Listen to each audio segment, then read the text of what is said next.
ओङ्कारबीजरूपाय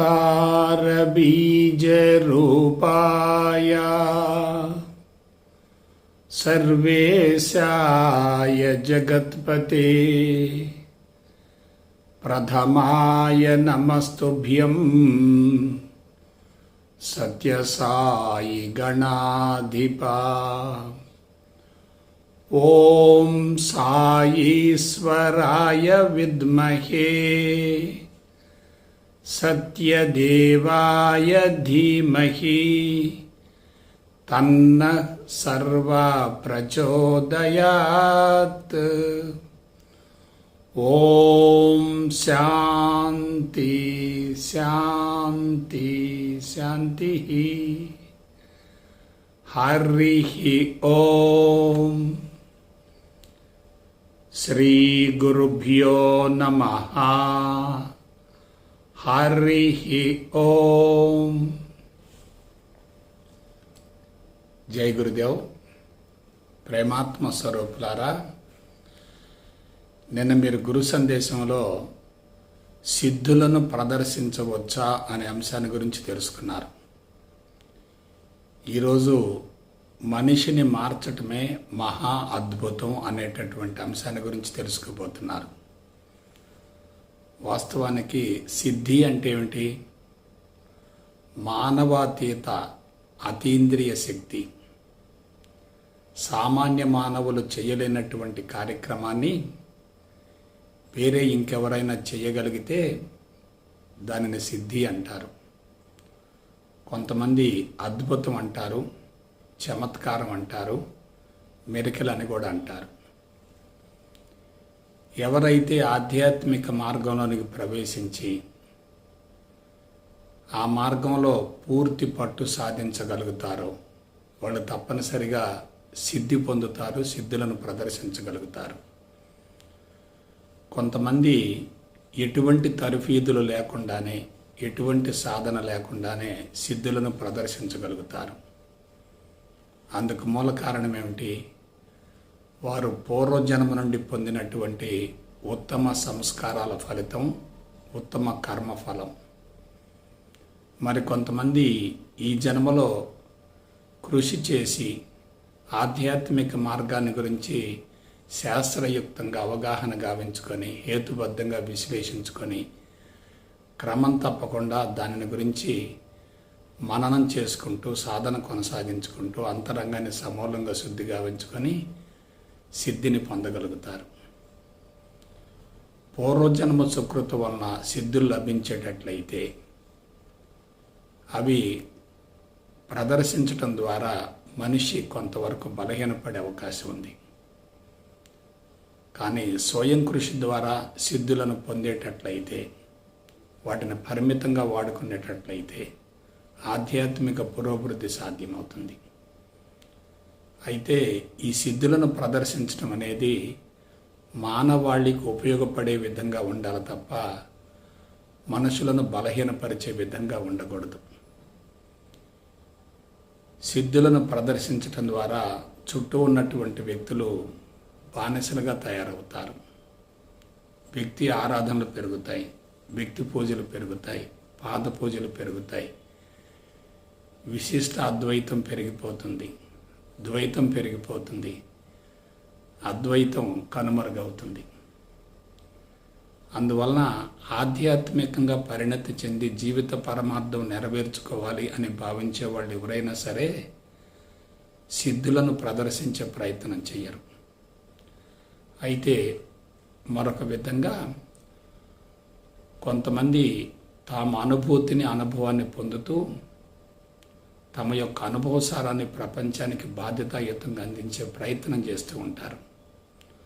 ప్రపంచాన్ని మంచి మార్గం వైపుకు మళ్లించేటటువంటి కృషి చేస్తూ ఉంటారు.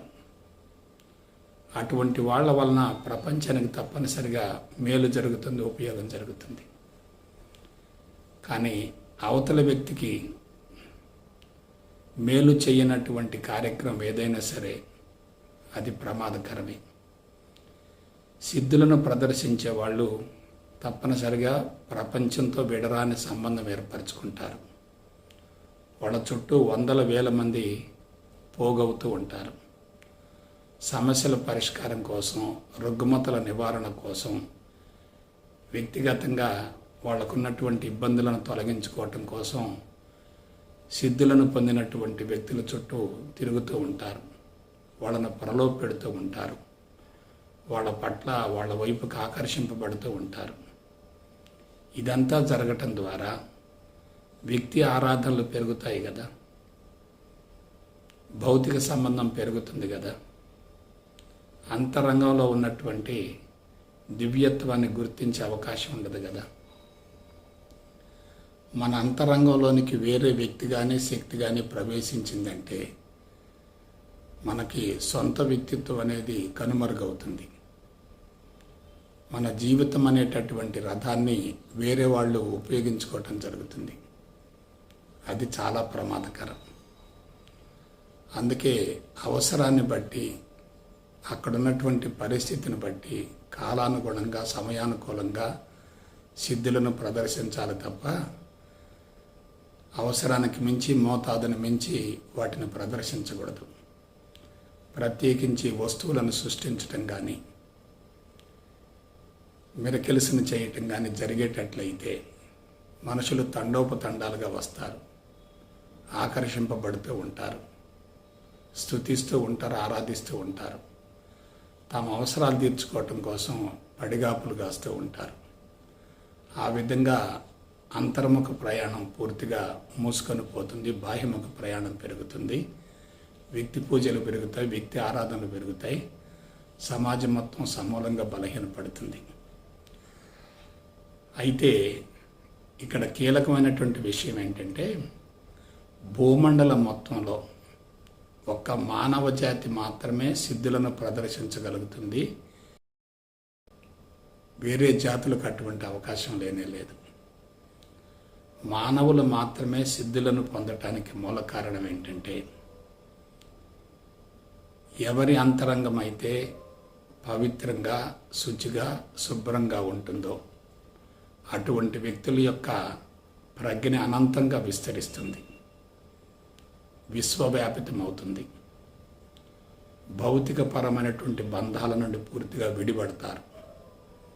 అటువంటి వ్యక్తులు ప్రకృతి సూత్రాలను, విశ్వ కదలికలను సైతం లీలగా, సూక్ష్మంగా గ్రహించగలుగుతారు.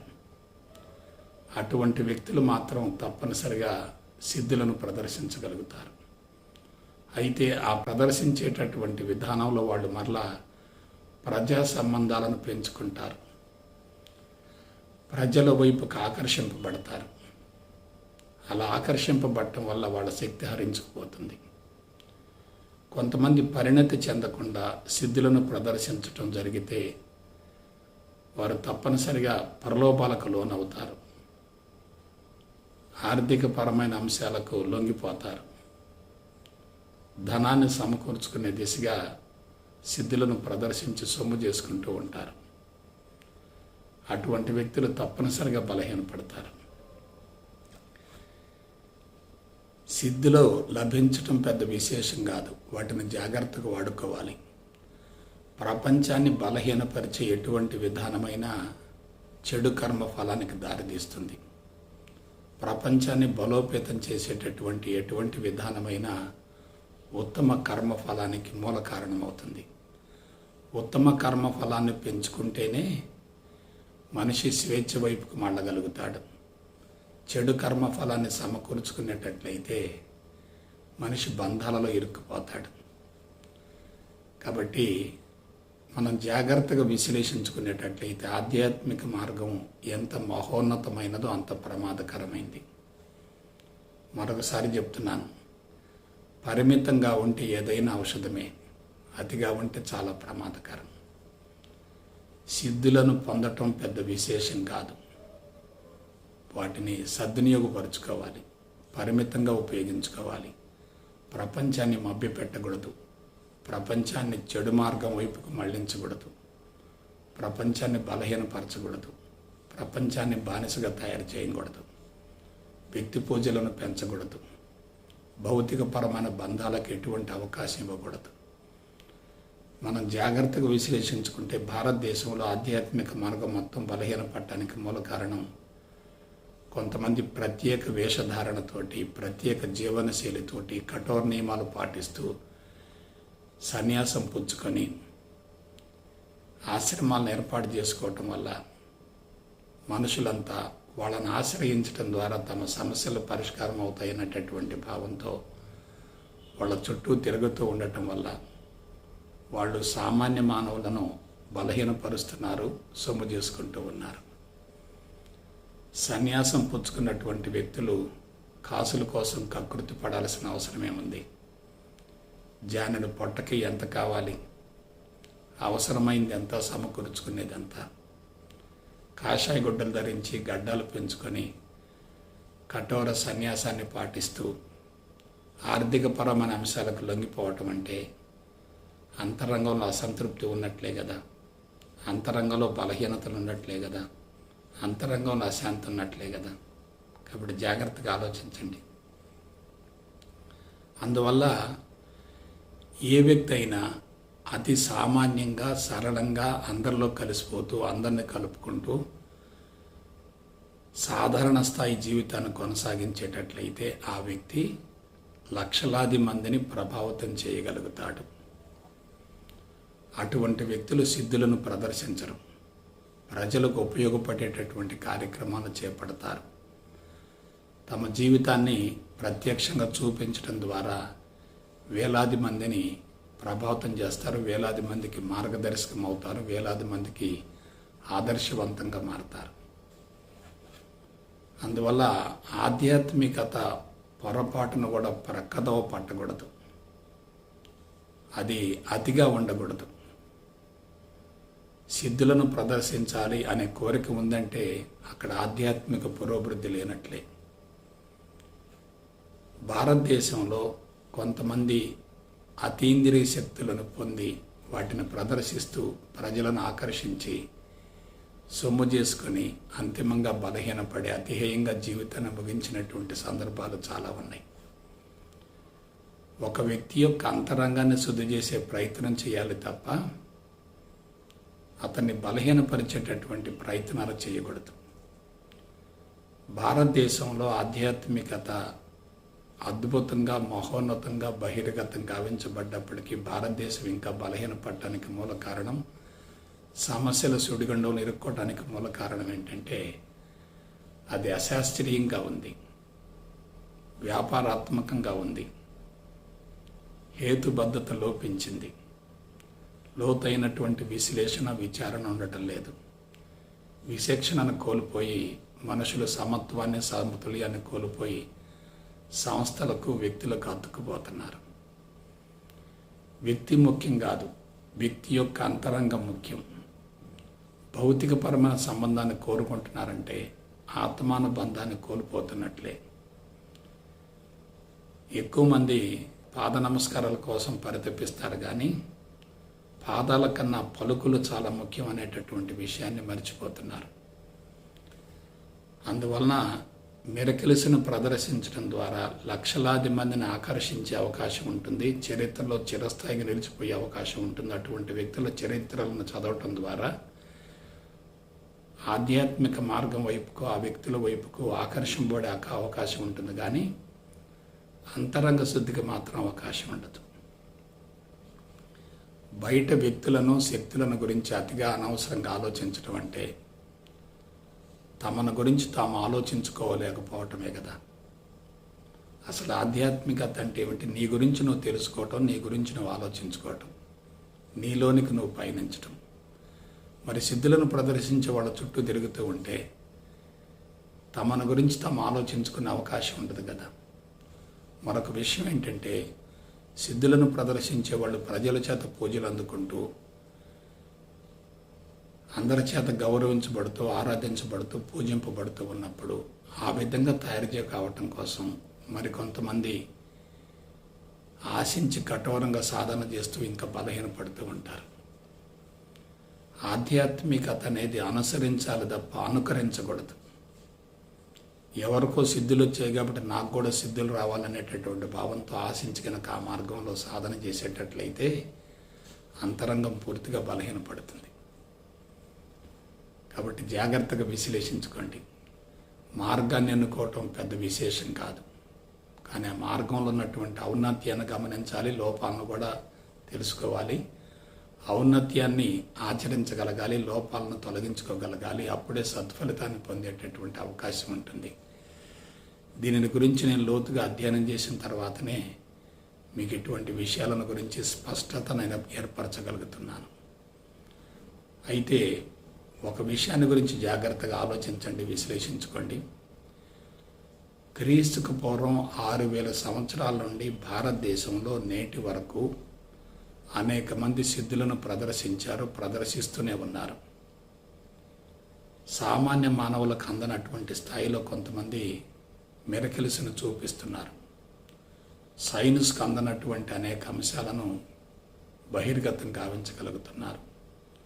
అటువంటి వ్యక్తుల ద్వారా భారతదేశం యొక్క కీర్తి ప్రతిష్టలు పతాయక స్థాయికి చేరాయని చెప్పవచ్చు.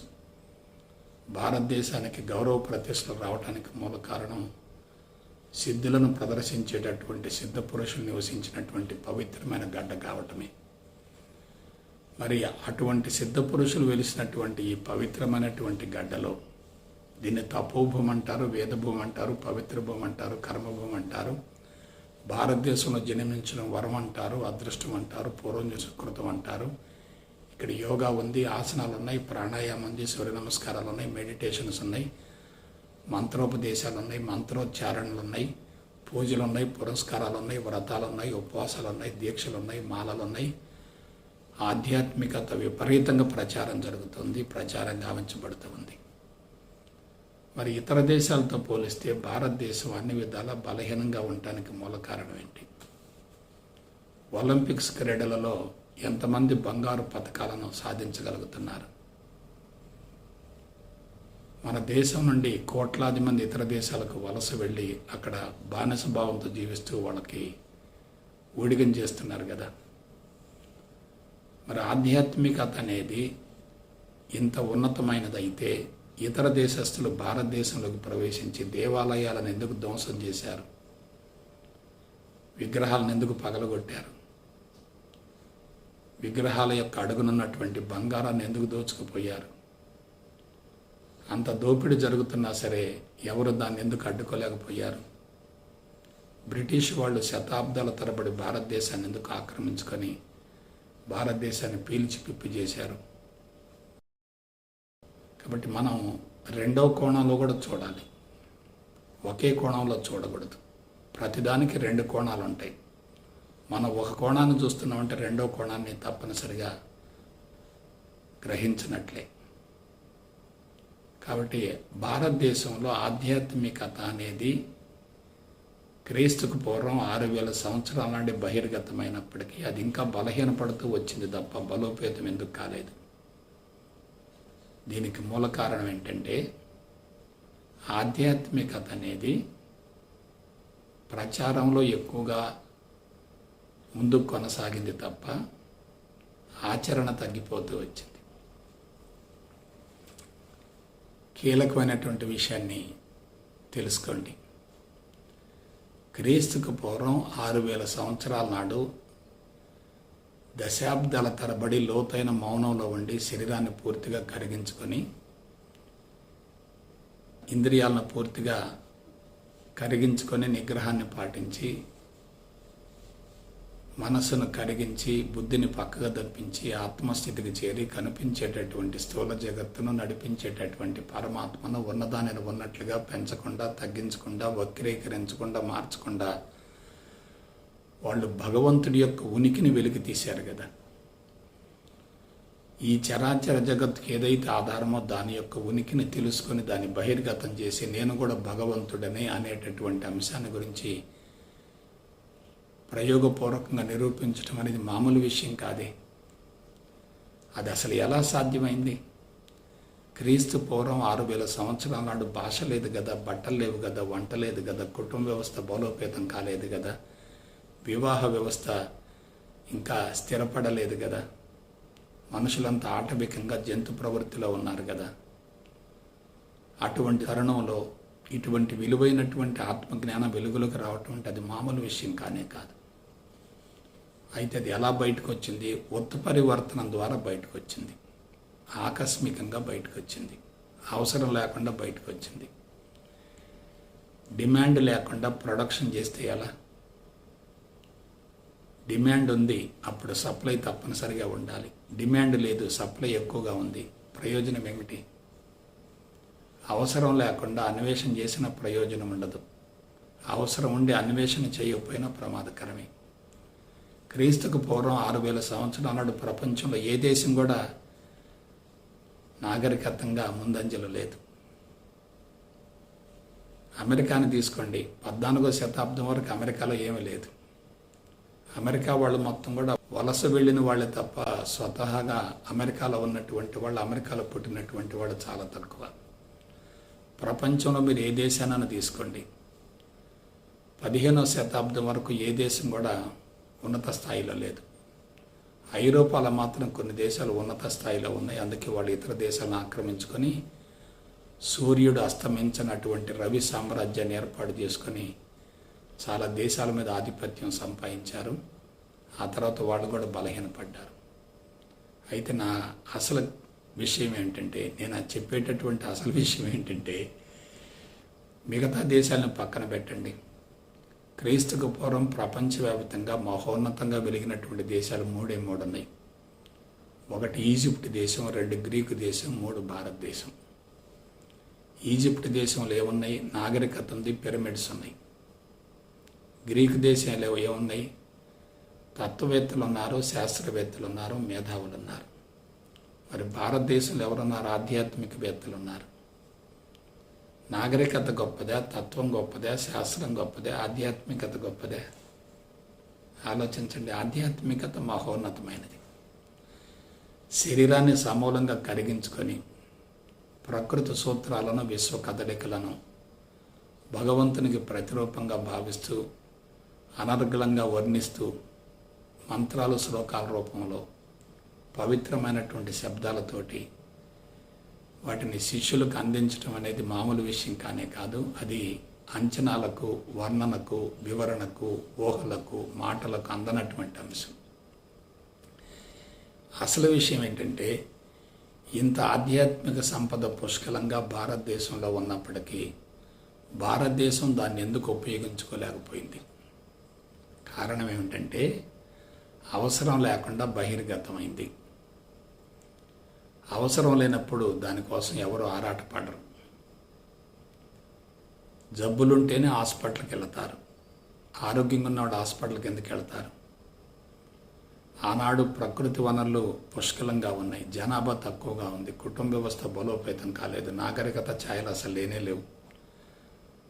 దేశమంతా సుభిక్షంగా ఉంది, ప్రకృతిపరమైన స్థావరాలు ఉన్నాయి, మంచు ప్రదేశాలు ఉన్నాయి, కొండ గుహలు ఉన్నాయి, ఏకాంత ప్రదేశాలు ఉన్నాయి.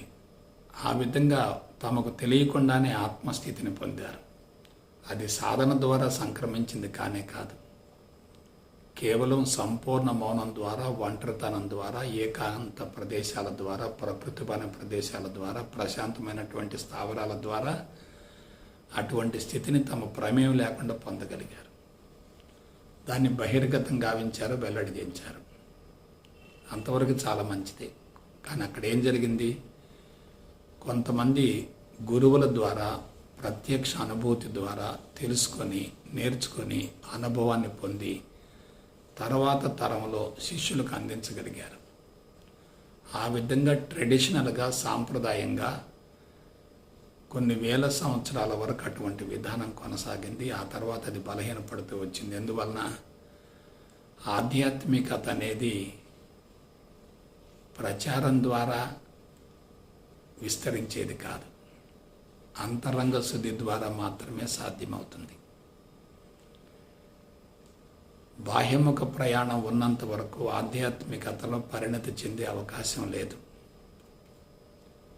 ఆధ్యాత్మికత అంటే నీ గురించి నువ్వు తెలుసుకోవటం తప్ప వేరే వాళ్ళని గురించి ఆలోచించటం కాదు. చెప్పే వ్యక్తి ఒకరున్నారు, వినేటటువంటి వ్యక్తి మరొకరున్నారు, గురుపేట మీద కూర్చున్నాడు, శిష్యుడి కింద కూర్చున్నాడు, గురువు అందిస్తున్నాడు, శిష్యుడు అందుకుంటున్నాడు. అదంతా సమాచారమే కదా. కాబట్టి ప్రకృతిని వర్ణిస్తూ అందించేటటువంటి సమాచారం ద్వారా మనిషి బాహ్యముఖానికి మళ్ళాడు తప్ప అంతర్ముఖానికి మళ్ళలేదు కదా. అంతర్ముఖానికి మళ్ళించేటటువంటి విధానం ద్వారా అంతరంగంలో మార్పు కలుగుతుంది, అంతరంగ శుద్ధి జరుగుతుంది తప్ప బాహ్యముఖానికి మళ్ళించేటటువంటి విధానాల వల్ల అంతరంగ శుద్ధి జరగకపోగా బంధాలు ఇంకా బలోపేతం అవుతాయి కదా. కాబట్టి బోధించే వ్యక్తి ఉన్నాడు, వినేటటువంటి వ్యక్తి ఉన్నాడు, పైనుంచి ప్రవాహం పడుతుంది, కింద ఉన్నటువంటి వాళ్ళు ప్రవాహాన్ని స్వీకరిస్తూ ఉన్నారు. ఇది ఆనవాయితీగా జరుగుతూ వచ్చింది. ఆ తర్వాత ఏం జరిగింది? ఆధ్యాత్మికత అంతా కూడా పుస్తకాల రూపంలో భద్రపరచబడింది. అందువల్ల ఒళ్ళు వేసేవాళ్ళు పెరిగారు, బట్టి వాళ్ళు పెరిగారు, తెలుసుకునే వాళ్ళు పెరిగారు, ఉచ్చరించే వాళ్ళు పెరిగారు, సమాచారాన్ని స్వీకరించే వాళ్ళు పెరిగారు, కానీ అనుభవంలోకి పొందేవాళ్ళు పెరగలేదు. ఆధ్యాత్మికత అనేది పేపర్ మీద ఆకర్షణీయంగా ఉంటుంది, సిద్ధాంతపరంగా చాలా అద్భుతంగా కనిపిస్తుంది, కానీ ఆచరించడం చాలా కష్టం. అందుకే మీరు చరిత్రను ఒకసారి జాగ్రత్తగా పరిశీలించండి. ఆధ్యాత్మిక ప్రచారంతో ప్రపంచాన్ని మార్చాలి అని ప్రయత్నించినటువంటి ప్రతి వ్యక్తి సమూలంగా వైఫల్యం చెందాడు. వేదవ్యాస మహర్షి దగ్గర నుండి 21వ శతాబ్దంలో ఉన్నటువంటి వ్యక్తులందరూ కూడా ప్రచారం ద్వారా, శిక్షణా తరగతుల ద్వారా, మంత్రోపదేశాల ద్వారా, సాధనల ద్వారా ప్రపంచాన్ని మార్చాలి అని ప్రయత్నిస్తున్నారు. కానీ ప్రపంచాన్ని మార్చవలసినటువంటి అవసరం లేదు, నీ అంతరంగాన్ని శుద్ధి చేసుకో అనేటటువంటి విషయాన్ని ఎవరు కూడా తెలియజేయటం లేదు కదా. కాబట్టి ఒక వ్యక్తిని మరొక వ్యక్తి మార్చడం అసాధ్యం. ఎప్పుడైతే మరొక వ్యక్తిని మార్చాలి అనే ప్రయత్నం జరుగుతుందో అది తన మార్పుకు అవరోధం అవుతుంది. ప్రపంచాన్ని మార్చాలి అని పరితపించే ప్రతి వ్యక్తికి, ప్రపంచాన్ని మార్చాలి అని పరితపించే ప్రతి వ్యక్తికి శ్రమ మిగులుతుంది తప్ప ఫలితం మాత్రం రాదు. అసలు ప్రపంచాన్ని మార్చమని ఋషులు చెప్పలేదే, అది ఎవరికి వారు అనుభవించవలసిందే కదా. Spirituality is nothing but scientific self knowledge, ఆత్మ విజ్ఞాన శాస్త్రం. తనను గురించి తాను తెలుసుకోవటం, తన జీవితాన్ని గురించి లోతుగా అధ్యయనం చేయటం, తన లోపాలను తెలుసుకోవటం, తన బలహీనతలను తెలుసుకోవటం, అంతరంగాన్ని సమూలంగా శుద్ధి గావించుకోవటం, జీవితాన్ని గురించి అన్ని కోణాల నుంచి లోతుగా అధ్యయనం చేయటం. ఈ విధంగా ఆధ్యాత్మికత అనేది వ్యక్తికి సంబంధించిందే కానీ సమాజానికి సంబంధించింది కాదు. కాబట్టి ఆధ్యాత్మిక విధానం అనేది ప్రపంచానికి పరిష్కారం కానే కాదు. ఆధ్యాత్మిక మార్గంలోనికి ప్రవేశించే వాళ్ళు లక్షల సంఖ్యలో ఉన్నారు, పరిణతి చెందేవాళ్ళు వేళ్ల సంఖ్యలో ఉన్నారు. ఎందువలన? జన్మలుగా సంక్రమించినటువంటి సంస్కారాలని సమూలంగా కోకటి వేర్లతో సహా మూల నిర్మాణాన్ని మార్చటం అనేది కత్తి మీద సాము లాంటిది. గతం ఉంటుంది, వర్తమానం ఉంటుంది, భవిష్యత్తు ఉంటుంది. గతం అనేటటువంటి అనుభవం ద్వారా భవిష్యత్తు అనేటటువంటి ప్రణాళిక ముందే నిర్ణయించబడుతుంది. ఆ ప్రణాళికను వదులుకోవటం సాధ్యం కాదు. అందుకే ఎంతోమంది ఎన్నో రకాల విఫల ప్రయత్నాలు చేసినప్పటికీ ప్రపంచ పరిస్థితులు మారకపోవటానికి మూల కారణం ఆధ్యాత్మికత యొక్క కీలకమైన అంశాలను విస్మరించడం జరిగింది. సిద్ధులను ప్రదర్శించే వాళ్ళ వల్ల ఆధ్యాత్మికత మొత్తం కూడా బలహీనంగా తయారైంది. ఎప్పుడైతే సిద్ధులు ప్రదర్శించబడుతూ ఉన్నాయో అందరూ కూడా అటువంటి వ్యక్తులను ఆరాధిస్తూ వాళ్ళ ద్వారా సహాయం పొందాలని, సమస్యలను పరిష్కరించుకోవాలని తమ యొక్క జీవనాన్ని మార్చుకోవాలనేటటువంటి భావంతో వాళ్ళ చుట్టూ పరుగులు తీశారు తప్ప వాళ్ళలో ఉన్నదే తమలో ఉంది అనేటటువంటి విషయాన్ని తెలుసుకోలేకపోయారు. అలా తెలియజెప్పే వాళ్ళు కూడా లేకుండా పోయారు. మరొక విషయం చెప్తున్నాను. ప్రకృతికి దూరమైనటువంటి మానవుడు తప్పనిసరిగా బలహీనపడతాడు. ప్రకృతితో మమేకమై ప్రకృతిలో కలిసిపోతూ ప్రకృతి సూత్రాలను పాటిస్తూ ప్రకృతి శక్తులను స్వీకరించగలిగితే మనిషి అంతరంగం బలోపేతమవుతుంది. ప్రకృతిని మారుస్తూ, ప్రకృతిని చెడగొడుతూ, ప్రకృతిని ధ్వంసం చేస్తూ, ప్రకృతిని అమ్ముకుంటూ కొనుక్కుంటూ దానిని తన స్వార్థానికి ఉపయోగించుకుంటున్నటువంటి వ్యక్తి ఎంత ప్రమాదకరమో మీరు ఆలోచించండి. అందుకు మనిషి ఏం చేశాడు? తెలివి మేధా సంపత్తిని ఉపయోగించి చట్టాలను రూపొందించుకొని న్యాయశాస్త్రాన్ని తయారు చేసి రాజ్యాంగం, పార్లమెంటు, అసెంబ్లీలు, పీనల్ కోడ్, యంత్రాంగం వగైరా తయారు చేసుకొని ఒక బలమైనటువంటి వ్యవస్థను ఏర్పాటు చేసుకొని ఆ వ్యవస్థలో పూర్తిగా బంధించబడి తాను సుఖపడుతూ కుటుంబాన్ని సైతం సుఖపడేటటువంటి విధంగా ప్రణాళికలను రూపొందించుకొని ముందుకు సాగటం వల్ల ప్రకృతి రోజు రోజుకు బలహీనపడుతూ వచ్చింది. కాబట్టి ప్రకృతికి అనుగుణంగా జీవించే వ్యక్తి అంతరంగాన్ని మార్చుకుంటాడు. ప్రకృతికి విరుద్ధంగా జీవించే వ్యక్తి ప్రకృతిని తనకు అనుగుణంగా అనుకూలంగా మార్చుకునే ప్రయత్నం చేస్తాడు. ప్రకృతికి అనుగుణంగా జీవించే వ్యక్తికి వ్యాధి నిరోధక వ్యవస్థ అద్భుతంగా పనిచేస్తుంది.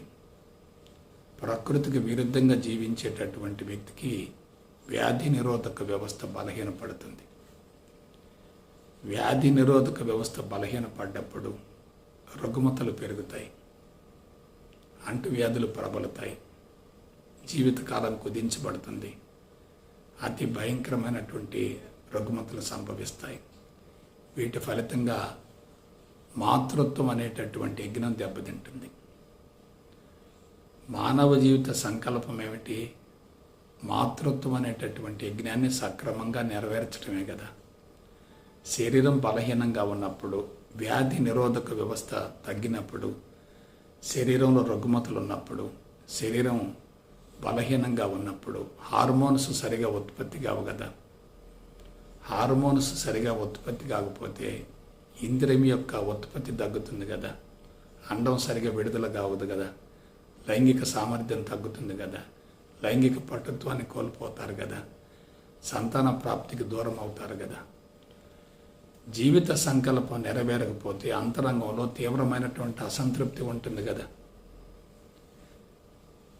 అంతేకాకుండా శారీరక సుఖానికి అలవాటు పడ్డటువంటి వ్యక్తులు పవిత్రమైనటువంటి మాతృత్వం అనేటటువంటి యజ్ఞాన్ని నెరవేర్చలేరు కదా.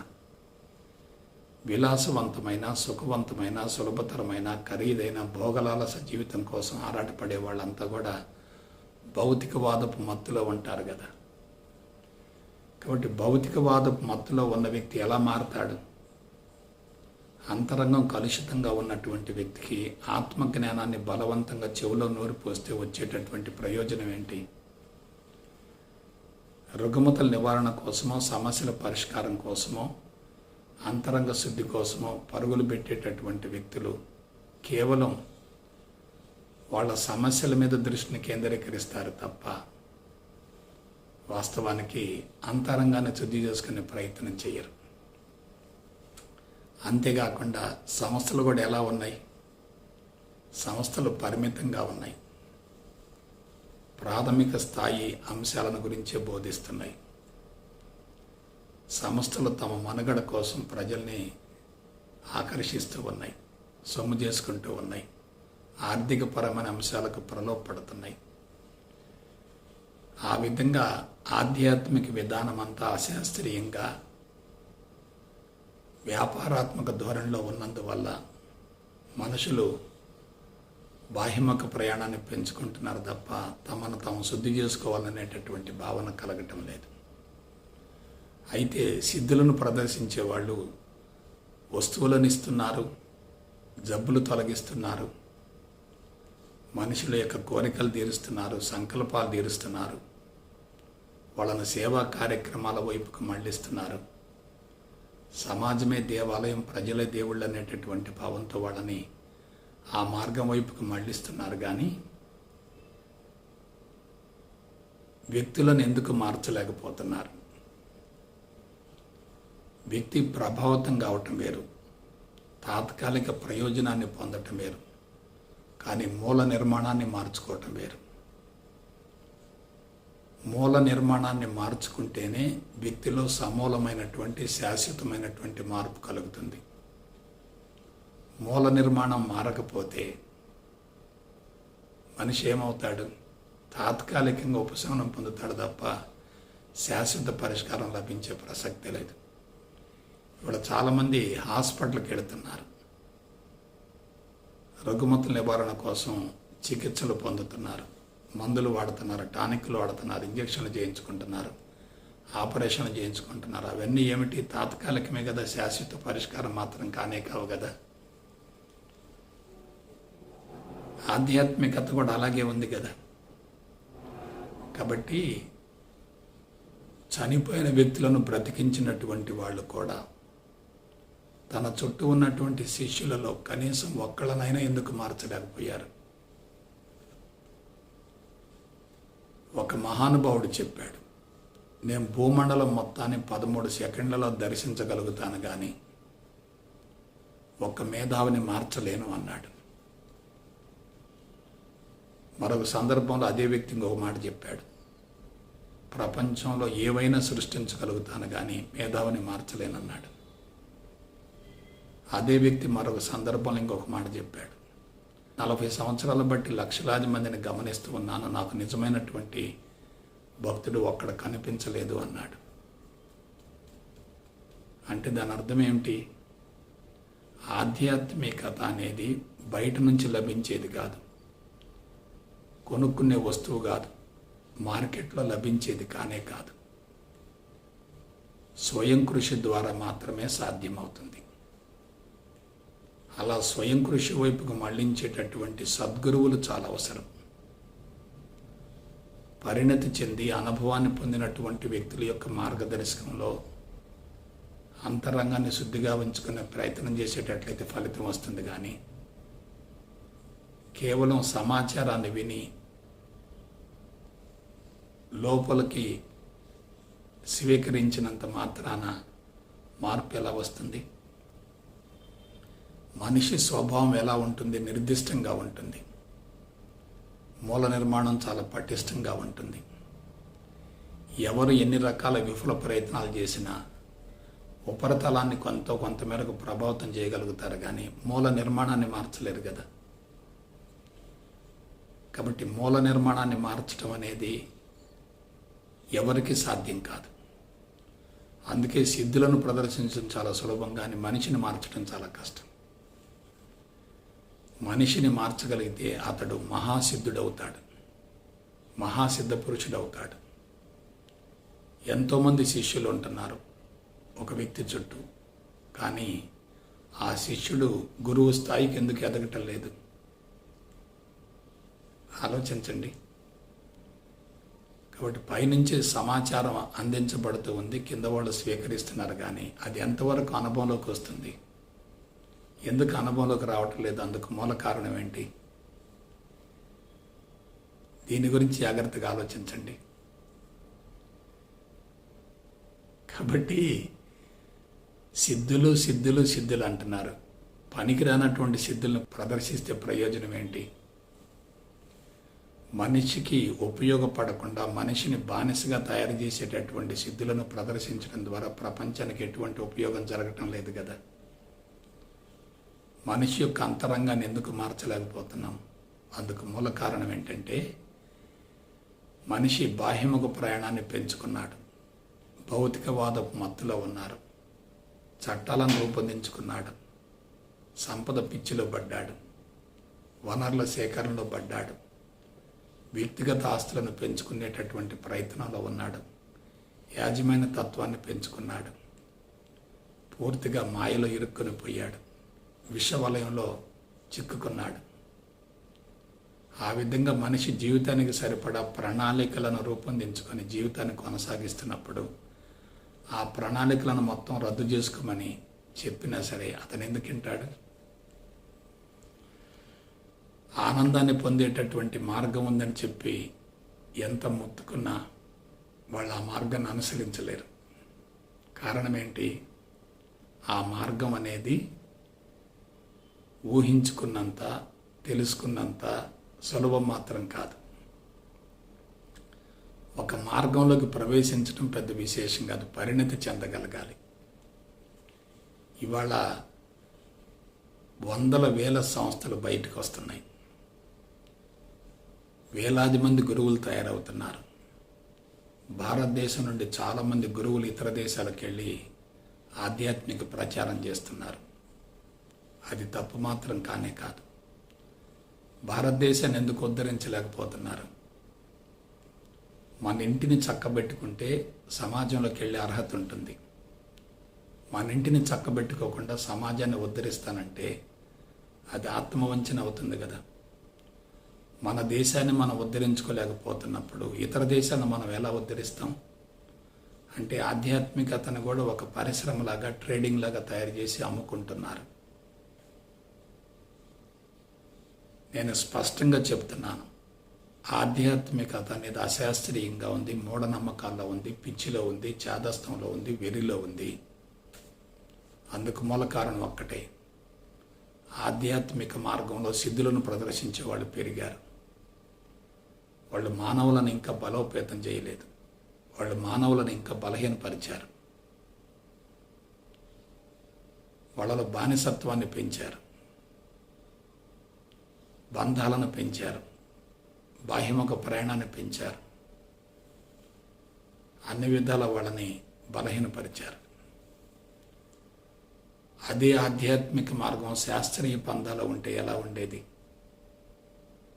ఆధ్యాత్మిక మార్గంలో తప్పు లేనే లేదు, అందించే విధానంలో లోపం ఉంది. ప్రపంచాన్ని మార్చాలని చెప్పి పరితపిస్తున్నారు కానీ అంతరంగాన్ని మార్చుకోవాలని ఎందుకు ఆలోచించడం లేదు? అనాది నుండి నేటి వరకు ప్రపంచాన్ని మార్చాలని ప్రయత్నించినటువంటి వ్యక్తులు ఎవరు కూడా విజయవంతం కాలేదు కదా. మరి అది ఎలా సాధ్యమవుతుంది? ఒక వ్యక్తిని మార్చడం ఎలా సాధ్యమవుతుంది? తప్పక సాధ్యమవుతుంది. ఎలా? నేను భగవంతుడను, నీవు కూడా భగవంతుడివే. నీవు నాకంటే తక్కువ కాదు, నేను నీకంటే ఎక్కువ కాదు. నాలో ఉన్నదే నీలో ఉంది. నీ గురించి నువ్వు తెలుసుకోగలిగితే చాలు, నా గురించి కూడా తెలిసిపోతుంది. నీ గురించి నువ్వు తెలుసుకోకుండా నా గురించి ఆలోచిస్తూ ఉంటే నీ గురించి నీకు తెలియదు, నా గురించి కూడా తెలియదు. ఒప్పుకున్నా ఒప్పుకోకపోయినా, అంగీకరించినా తిరస్కరించినా, విశ్వసించినా విశ్వసించకపోయినా అందరూ కూడా సాక్షాత్తు భగవంతుడు. అందులో ఎటువంటి సందేహం లేదు. నీవు భగవంతుడవు అనేటటువంటి విషయాన్ని బల్లగుద్ది ఎందుకు చెప్పలేకపోయారు? కారణం ఏంటి?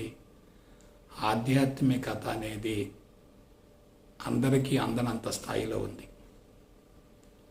సామాజిక పరిస్థితులు మరొక వైపు దుర్భరంగా మారుతూ ఆధ్యాత్మికత అందనందువల్ల మనుషులంతా కూడా మనుగడ కోసం పోరాటం చేస్తూ ఆస్తులు అంతస్తులు పెంచుకునేటటువంటి ప్రయత్నంలో వనరుల కొరతను ఏర్పరిచి ప్రకృతి వనరులను పూర్తిగా ధ్వంసం గావించి కృత్రిమైనటువంటి కొరతను ఏర్పరిచి ప్రపంచాన్ని అల్లకల్లోలం చేసి ఉద్ధరించాలని పూనుకుంటే అది సాధ్యం కాదు కదా.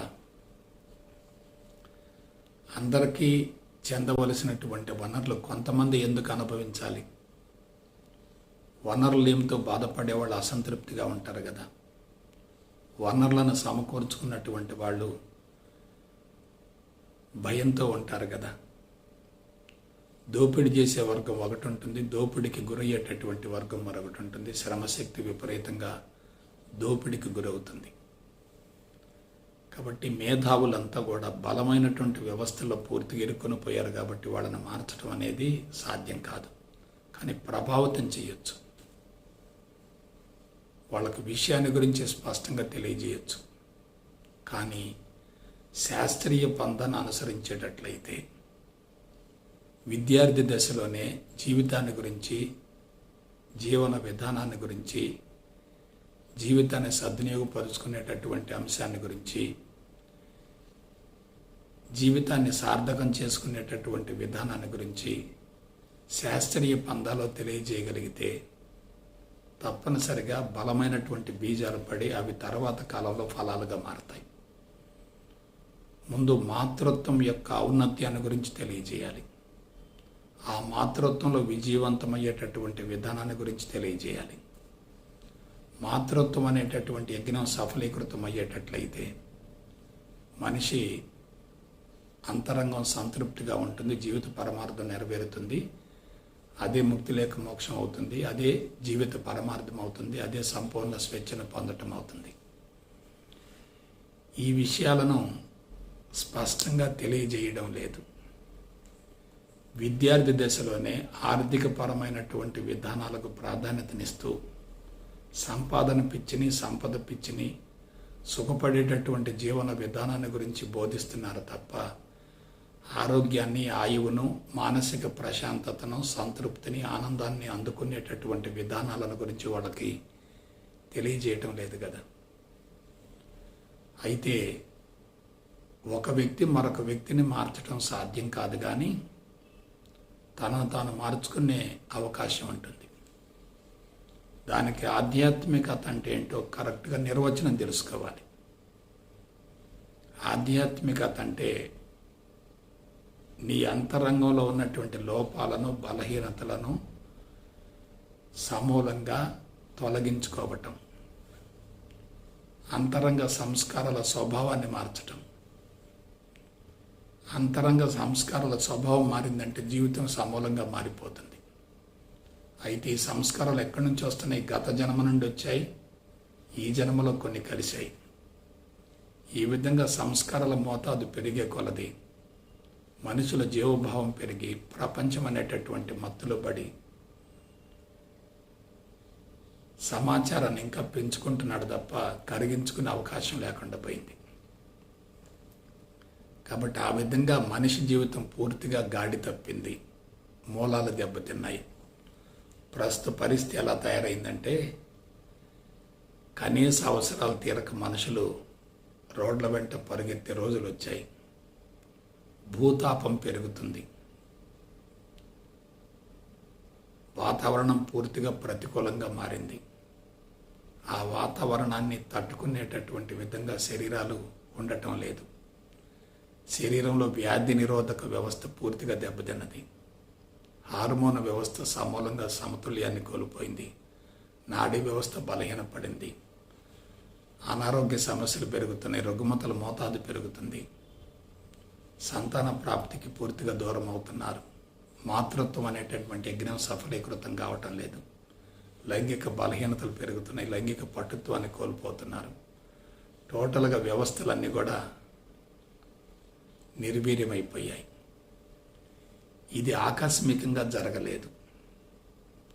కొన్ని వేల సంవత్సరాలుగా ఈ దుష్పరిణామాలు సంభవిస్తూనే ఉన్నాయి. కానీ మనిషి మాత్రం భౌతికపరమైన అభివృద్ధి ద్వారా, చట్టపరమైనటువంటి సవరణల ద్వారా ప్రపంచాన్ని మార్చాలని ప్రయత్నిస్తున్నాడు, కానీ అది కూడా సాధ్యమయ్యే ప్రసక్తి లేదు.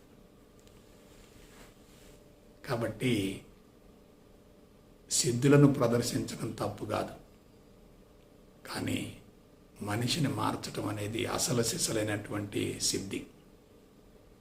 అదే మిరకిల్ అంటే, అదే అద్భుతం అంటే, అదే చమత్కారం అంటే. అది ఒక్క సద్గురువుకు మాత్రమే సాధ్యమవుతుంది, వేరే వాళ్ళకి సాధ్యం కాదు. సత్యవంతంగా జీవిస్తూ అనుభవసారాన్ని పొందినటువంటి వ్యక్తులకు మాత్రమే మరొక వ్యక్తిలో మార్పు చేసేటటువంటి అవకాశం ఉంటుంది తప్ప వేరే వాళ్ళకు సాధ్యం కాదు. అనుభవం లేకుండా బోధించిన అవతలి వ్యక్తి ప్రభావితం కాడు. అనుభవసారాన్ని అందించగలిగితే అతను తప్పనిసరిగా విశ్వాసాన్ని పెంచుకుంటాడు, శరణగతిలో ఉంటాడు, అంతరంగాన్ని శుద్ధి చేసుకునే అవకాశం ఉంటుంది. ఇప్పటి వరకు అటువంటి ప్రయత్నం జరగలేదు. అది తప్పు మాత్రం కాదు. ఇప్పుడు అవసరం వచ్చింది, అన్వేషణ కోసం తీవ్రమైన ప్రయత్నాలు జరుగుతున్నాయి. కాబట్టి ఇక నుండి అంతరంగాన్ని శుద్ధి చేసేటటువంటి విధానాలను మనం అనుసరించాలి. అందుకు బలమైనటువంటి పునాది వేయాలి. ఎవరో ఒకరు పిల్లి మెడలో గంట కట్టాలి కదా. మనం ఈనాడు వేసేటటువంటి పునాది భవిష్యత్తులో భవనాన్ని నిర్మించడానికి అవకాశం ఏర్పడుతుంది కదా. కాబట్టి నా సలహా ఏమిటంటే, ఆధ్యాత్మికత అనేది అవసరమే కానీ దానికి లౌక్యాన్ని, భౌతికవాదాన్ని, మనస్తత్వాన్ని, శాస్త్రాన్ని, తత్వాన్ని, దివ్యత్వాన్ని అన్నింటినీ మేళవించి మత సామరస్యంతో ముందుకు సాగుతూ అంతరంగాన్ని శుద్ధి చేసుకునే దిశగా చక్కటి ప్రణాళికలను రూపొందించుకొని ముందుకు సాగగలిగితే మనిషి అంతరంగాన్ని శుద్ధిగా ఉంచుకొని ఇతరులకు ఆదర్శవంతంగా ఉండి వాళ్ళను కూడా ఆ విధంగా తయారు చేసే అవకాశం ఉంటుంది. అందులో ఎటువంటి సందేహం లేదు. ఇప్పటి వరకు అటువంటి ప్రయత్నం జరగకపోవటం అనేది లోపం కాదు. కారణం ఏంటంటే అవసరం రాలేదు. ఇప్పుడు అవసరం వచ్చింది కాబట్టి మన అవంతుగా ముందుకు సాగాలి. ఆధ్యాత్మికత అనేది అంతర్ముఖ శుద్ధికి ఉపయోగపడేటట్లయితే ప్రతి వ్యక్తిలో తప్పనిసరిగా మార్పు వస్తుంది. కాబట్టి ఆ విధంగా శాస్త్రీయ పంథాన్ని అనుసరించి అంతరంగాన్ని సమూలంగా శుద్ధిగా ఉంచుకొని సమాజానికి ఆధ్యాత్మిక సేవలను అందించడంలో మీ వంతు కృషి చేస్తారని మనసా వాచ కర్మణ కోరుకుంటూ సెలవు తీసుకుంటా. జై గురుదేవ్, జై గురుదేవ్, జై గురుదేవ్.